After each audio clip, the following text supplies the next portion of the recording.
जैसे मैंने बताया कि कमर दर्द का जो सबसे मुख्य कारण है वो है डिजेनरेटिव प्रोसेस, मतलब घिसावट। शरीर में जो घिसावट होती है, कई लोगों में घिसावट जल्दी होती है, कई लोगों में घिसावट लेट होती है। ये डिपेंड करता है कि आप किस तरह का काम करते हैं।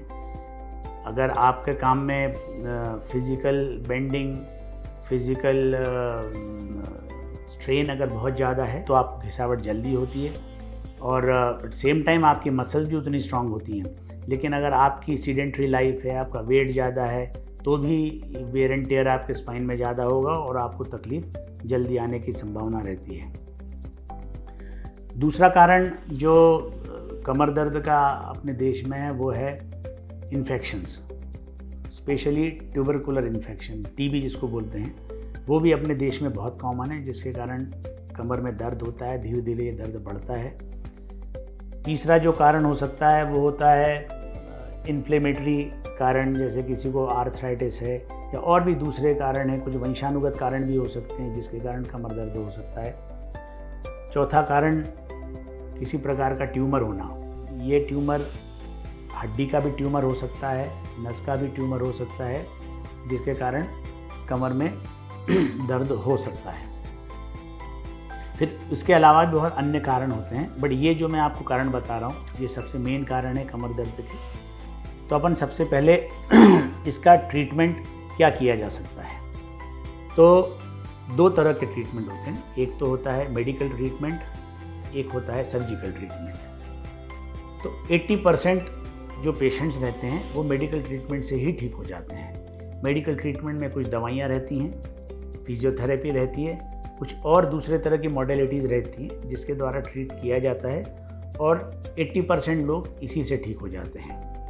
20% लोग जिनको कि ऑपरेशन की ज़रूरत पड़ती है वो लोग होते हैं जिनको काफ़ी इलाज करने के बाद भी अगर कमर दर्द में आराम नहीं है तो उनको सर्जरी पे जाना पड़ सकता है। कई लोग ऐसे होते हैं जिनको न्यूरोलॉजिकल डेफिसिट आने लगता है, पैर में कमज़ोरी आने लगती है, पैर में टिंगलिंग बढ़ने लगती है, या किसी को यूरिन की प्रॉब्लम हो सकती है, यूरिन में स्ट्रेन होता है, तो उन लोगों को फिर ऑपरेशन पे जाना पड़ सकता है। अब क्योंकि ये 21 है, 21वीं सदी है, टेक्नोलॉजी बहुत एडवांस होती जा रही है। इसके कारण टेक्नोलॉजी में जो बूस्ट आया है उसके कारण ये सर्जरीज़ बहुत आसान हो गई हैं और क्विक हो गई हैं। मतलब इसमें पेशेंट का एक दिन आप एडमिट करते हैं, पेशेंट नेक्स्ट डे डिस्चार्ज हो सकता है। सियाम मशीन ऐसी है, माइक्रोस्कोप है, एंडोस्कोप है, ये सारी टेक्नोलॉजी है जो एडवांस टेक्नोलॉजी है, जिसके कारण ये स्पाइन की सर्जरी करना बहुत आसान हो गया है। तो जैसा मैंने बताया कि 80% लोग तो दवाइयों और फिजियोथेरेपी से ही ठीक हो जाते हैं, और जिनमें सर्जरी की ज़रूरत पड़ती है तो उन पेशेंट्स को सर्जरी का डिसीजन लेने से पहले हमको एक MRI की जांच होती है, वो MRI की जांच करना पड़ती है। MRI की जांच में हमको सब चीज़ें, हड्डी के बारे में भी पता चल जाता है, नस के बारे में पता चल जाता है, आसपास जो लिगामेंट्स हैं जो नस को दबाते हैं उनके बारे में पता चल जाता है, ट्यूमर है तो ट्यूमर के बारे में पता चलता है, इन्फेक्शन है तो इन्फेक्शन के बारे में पता चलता है। कुल मिला के MRI एक ऐसी जाँच है जो हमको दूध का दूध और पानी का पानी कर देती है और हमको सर्जरी के लिए डिसीजन लेने में हेल्प करती है।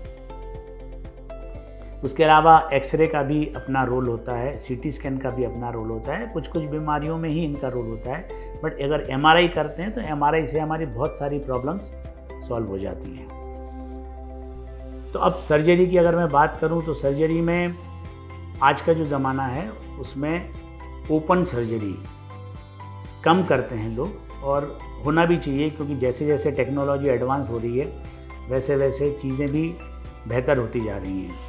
अब जो मैं हूँ, मैं मिनिमल इन्वेजिव स्पाइन सर्जरीज करता हूँ, मैं microscopic minimal invasive spine surgery करता हूँ, एक एंडोस्कोपिक भी होती है, मैं माइक्रोस्कोपिक मिनिमल इन्वेजिव सर्जरी करता हूँ, जिसमें एक छोटे होल से ऑपरेशन करते हैं और पेशेंट की जो तकलीफ़ है उसको दूर किया जा सकता है।